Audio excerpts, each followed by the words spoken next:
Every morning when you wake up, there's one person waiting to challenge you. They know your fears, your excuses, and your untapped potential. That person isn't your coworker, your neighbor, or a stranger. That person is you. On one side stands the version of you who takes the easy way out, the one who procrastinates, doubts, and hides from discomfort.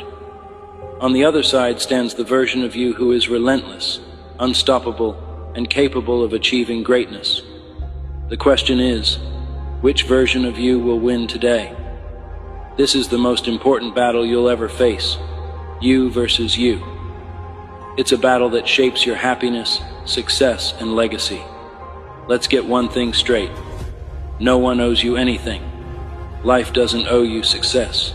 No one is going to hand you your dreams.